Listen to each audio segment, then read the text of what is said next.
St. Nancy's coronavirus bill currently is more than 1,400 pages. It's not that long because it's a finely tuned fix to help the country through this disaster. No, it's that long because House Democrats have crammed it with totally unrelated political priorities.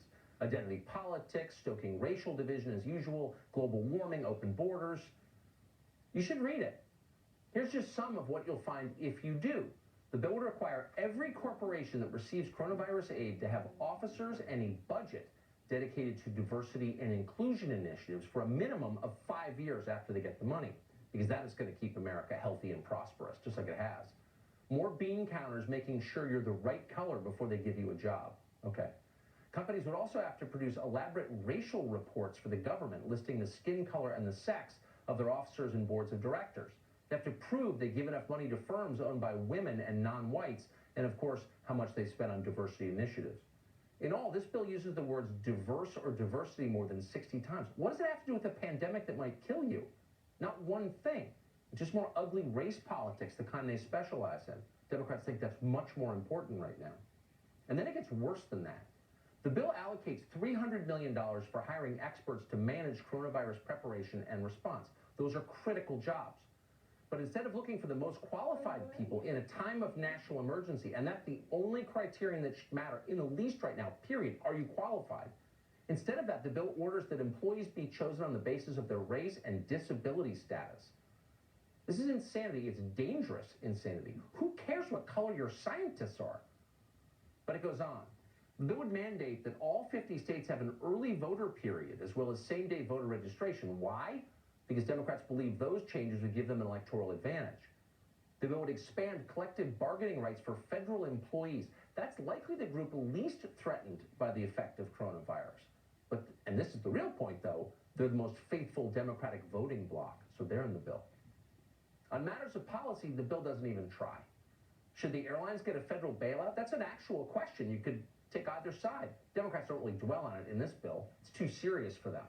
Instead, the law would require that any airline that takes federal money offset their carbon emissions within 5 years, because climate activism is way more important than the disease that could kill your family next week.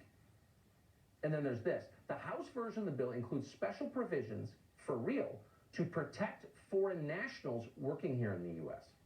So we're staring down the barrel of the most profound employment crisis of our lifetimes. That's not an exaggeration. And what are Democrats doing? They're trying to automatically renew visas and work permits for all immigrants here in the U.S. because their jobs are very important, way more important than yours. Democrats want to make certain the people who are replacing you are secure and happy. The whole thing defies belief, and that's not a partisan observation. Again, read it. The Republican version of the bill is not that awful. Nothing could be that awful. But we want to be fair and tell you everything that's going on tonight on Capitol Hill. And according to an informed source that we spoke to, some Senate Republicans are trying to kill the requirement that companies that receive bailout funds stop sending American jobs overseas. Why would they do something like that? We don't know. You'd have to ask the business groups like the Chamber of Commerce that are funding them. It's also depressing. That was Senator John Kennedy's view of it. Kennedy gave a speech on the Senate floor today expressing as much. You know what the American people are thinking right now, Mr. President? They're thinking that this country was founded by geniuses, but it's being run by a bunch of idiots. What are we going to leave to our children if we allow this economy to crash? Senator Kennedy joins us tonight. Senator, thanks so much for coming on. You've been in Washington a while. I certainly have. I've never seen anything really like the Democratic version of this bill. It almost read like a parody. And again, I'm not being partisan here. I'm being sincere. Did they think that this was going to be enacted into law? Do they believe that mandating diversity officers in corporate America is an appropriate response to coronavirus? What is this? I think that they think that they have the Republicans over a barrel and the president. Reality calls and Congress is hanging up. I meant what I said on the floor, Tucker. Yeah. More charitable Americans are thinking to themselves, well, there's some good members of Congress, but we can't figure out what they're good for.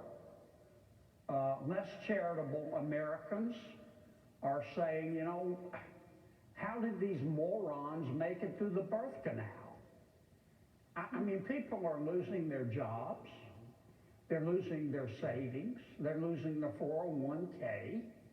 We think we know how to get the economy back on its feet over the next 60 to 90 days until we can get control of the virus. And some of my colleagues, they're acting like a-holes. I'm sorry, I'm not saying they mean to, but nonetheless, they're killing it. They're just throwing in every special interest, political want, not need, thinking that they can ram it through because we're too scared to vote against it. And it's just wrong, man. It's just wrong. But it's also counterproductive. I mean, this isn't renaming a post office. This is something of real interest to the whole country, and people are paying attention. Did they think that no one was going to notice what was in the bill? I don't know. I'm not sure they're thinking at all. I mean, I saw a press conference by the speaker, and I mean no disrespect to her, but basically she was saying she wants President Trump to come out and endorse Obamacare. Now, that's not going to happen. You know that, and I know that. They have provisions. You did a good job in your commentary. Corporate board diversity, same-day election registration, wind tax credits, solar tax credits. I mean, this stuff, it's basically they want the Green New Deal. And they're saying if you Republicans don't endorse it, we're going to strangle the American people economically. Now, look, for a small segment of our population, it's true, the coronavirus can kill you for a small segment. But you know what else can kill you? Poverty, hunger, losing the entire economy. And we need to stop thinking about the next election and try to think a little more about the next generation and what we're going to leave to them, which is going to be the little end of nothing if we let this economy collapse. And it's avoidable. We can stand it back up, but we don't have months to do it. We've got days. It does seem that way. It does feel like we've got days. I agree with that. Senator, thanks so much for coming on tonight and assessing this abomination. And it really is an abomination for those who are ready to be ought to. It beats anything I've ever seen. Thanks, Tucker. It's unbelievable. Thank you. Well, the media have not been shy about assigning blame for the coronavirus everywhere except where it actually belongs, China. So what was the press saying about coronavirus back when it was still possible to contain it and China was lying about its spread? We checked what they were saying. Not sure that anyone else has. We did. You'll be interested in what we found. Also, Dr. Mark Siegel is here with more promising treatment potential